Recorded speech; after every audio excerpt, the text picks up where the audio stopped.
And our first topic for Geek Week News is there's a new anime coming that I'm excited about because I'm a Sega fanboy, I'm not going to lie. It's called Sega Hard Girls.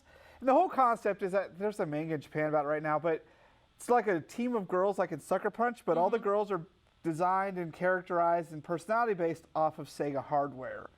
I don't know. I wasn't a fan of Sucker Punch either, though, so I'm not the target demographic for this. The fun action scenes were good, but the story was... Yeah. Well, good for them, though. I mean, anthropomorphizing your hardware, there's plenty of people that already do things anthropomorphically with their hardware, so why not just be honest about it? Yeah, so I think it's a good deal of fun, and I want to see what it's going to look like. And, you know, I get turned off of anime because it's all now schoolgirls. We had a conversation about that the other week. It's all schoolgirls and, like, softcore porn. I remember it was like Trigun and all these fun things. Yes, and hardcore porn. So I like the fact that they're not all schoolgirls. It's all like a big mix of things. And as you can see, some of the designs are quite interesting. I can't wait to see it, but my question is, what are they going to fight? Now, I'm calling it now. They're going to be called the Nintendo Divas. Oh, see, I like that. I was assuming they would fight an Xbox, but I wasn't sure what they'd call it. They could call it every adult toy in Japan, apparently. Pretty much so. So that's going to be a pretty interesting thing coming up. What else we got? Next up on Geek Week News is another fun story that I can't wait to talk about. Bruce Timm released a new animated short in celebration of Batman's 75th anniversary. And Batman lovers are loving it, but other Batman lovers are like, no, the two groups of geeks have to rage against one another. We're required by law. They take away your geek card if you don't rage against other geeks. And the problem that people are having is that, you know, it uses villains that Batman doesn't deal with anymore, which is why Beware the Batman failed as a cartoon series, because kids don't understand, where's the Joker? Yeah. You know, when you try to tell a year one Batman story. This one was actually an homage to that 75th anniversary. So I understand people going, wait, I don't understand, but hopefully they'll understand that it's an homage. Go look at, this is where the origin story where it all actually came from. Are you saying that no one cares about that? Surely there's a core group of geeks. They're like, yeah, that's kind of awesome. I enjoyed it, you know, but I do like my mainstream Batman villains. And so it's kind of demonstrating the fact that, you know, superheroes evolve over time and they keep evolving. And what Batman used to be with guns and all sorts of things isn't the Batman that we know and love today. You mean he's not going to go out there and fight Prohibition in a Model T Ford? No, he's not. So it's an interesting, if you get a chance to go watch it, definitely go watch it. It's not very long, but it kind of makes me long for the days of Batman animated series and things like that. Super fun. Yeah. Not as fun as this next news story, however. The military has developed the first flying vehicle. It is like this weird truck thing that transforms into a helicopter and literally starts flying around. You know, everyone knows, if you watch the show before, you know I'm a DARPA fangirl. So I got a little bit of a lust for some military technology.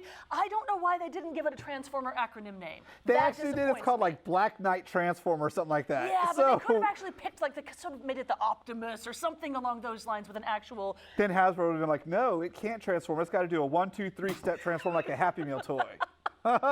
Screw you, Hasbro. Yeah. So I thought it was really interesting that they now have a troop carrier that can rival the Amazon flying drone. You can like pick them down. And oh, I want to see them fight. That would be hilarious because you got the swarm of Amazon drones and the thing full of soldiers with machine guns. Bring me my iced tea, Amazon. I know you poisoned it. Yeah. Exactly.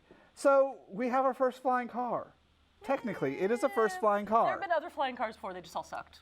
Yeah, well, whatever. This is a first flying car in my book. Screw the rest of them that don't suck. Where's my Jetsons car? I want it to fold up into a suitcase, and so I can just pop it open and go home in the middle of the day, because apparently my whole job revolves pushing a button for a computer.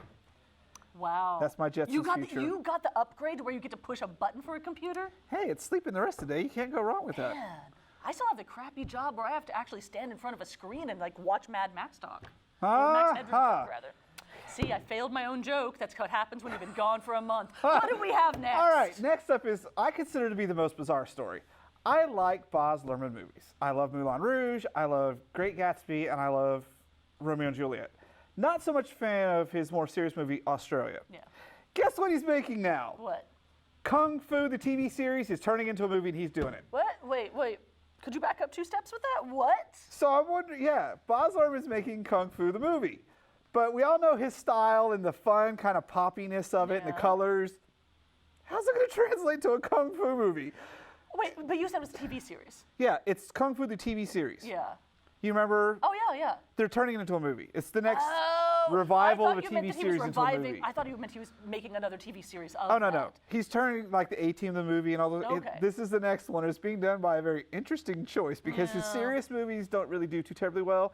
It's the musicals that work with all the crazy colors Maybe and he'll splashes. add some music to it. I bet you bottom dollar, Kung Fu Fighting is going to be a song in there. Yeah. Yes. I believe it's required by law at this point. Was it even in Kill Bill? I don't think it was in Kill Bill. Well, Quentin Tarantino, he's a rebel. He's a lawbreaker. He's not going to use those movies. And those he's songs in his not movies. going to use those movies at all. No. Anyway, so what do we have next? Next up is more movie news. Jim and the Holograms is officially coming. And I bet you it'll be truly, truly outrageous. And so, here's another thing where we have, but they're doing it kind of differently, okay? I like this concept. John M. Chu went from Justin Bieber to G.I. Joe Retaliation. And he was supposed to do He-Man, but apparently he's getting off of that to do Jim. Screw you, He-Man's much better. But you were not allowed to watch Jim. Your TV was going to eat you, remember? Oh, that's true. I actually did get to watch Jim and the Holograms. I loved it, and I love what they're doing with it, because basically they've got an Indiegogo campaign going. It's not even an Indiegogo campaign. The way Hollywood's starting to kind of veer towards making movies is it's crowd produced. Okay. So Indiegogo like a campaign. they're asking you, submit your 2-minute audition video. Doesn't matter who you are, what you are, do it. We're going to pick the best one. Send us your concept sketches, your written music, your way you want to see this done, and we're going to do it that way. Yeah, I think this is fantastic. The reason I think this is fantastic is the only people that are really going to want to see a Jim and the Holograms movie are people that were just raised on it in the 80s, that have some possibly not accurate memories of what it was like at this point in time. Because I know my Silverhawks. Yeah, I know my memories of Thunder the Barbarian are complete. Like, I put a lot of extra plot into that over time. My mental version of it was fantastic. Mental versions are always better. I suspect people's mental versions of Jim and the Holograms is fantastic too. So get all those obsessive fans that have written an epic, probably fanfic or 17 about Jim and the Holograms. Let them contribute what they want, and it will be crazy. It will be so much crazier than what a bunch of 50-year-old guys from Hollywood will come up with who think it sounds stupid. But then it's going to be one of the things like this Firefly movie. All this stuff goes into it, but then it fails because people will pirate it. Or they'll post them an idea. Firefly movie failed. That was so not why that happened. Today, you know, it's running this. I disagree. This is where we're going to have to disagree. I think that this is the future. We always disagree. That's true. But we've been too nice at the beginning of the show. People are wondering what show they're watching. So here's why I disagree. I think this is the future of a certain type of filmmaking. It's going to be more interactive. People think about it. You've grown up with video games at this point in time where you can influence the plot. You get to pick your ending. People want to do that with their movies too. I'm amazed it's taking this long. And Jim's is a perfect thing to do that with, because there's no plot to Jim and the Holograms. She's truly outrageous. She's got a guitar. She's got an all-girl band. Done. Here's the one thing I do question, though, is he wants to, I think, tell it in modern days. I don't think Jim and the Hologram can work outside of the 80s. I completely disagree with you. Look at it. It's straight up 80s. 80s is coming back, though.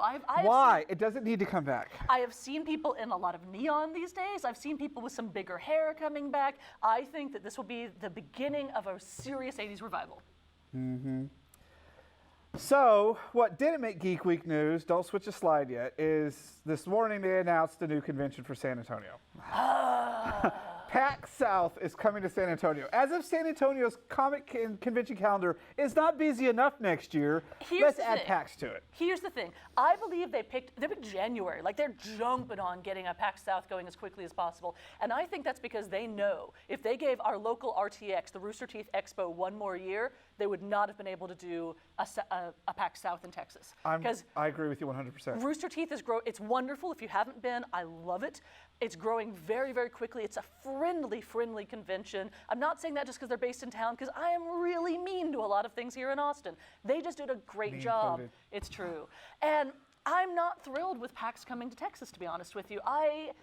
I'm not really down with the D-Wolves and their support of that and things along those lines. I would rather see something locally grown that is trying to be inclusive, that's going out of their way to make it a fun time for everyone, than a bunch of, D-Wolves out of Seattle. RTX was really, really good last year. We'll be at it again this year. Mm-hmm.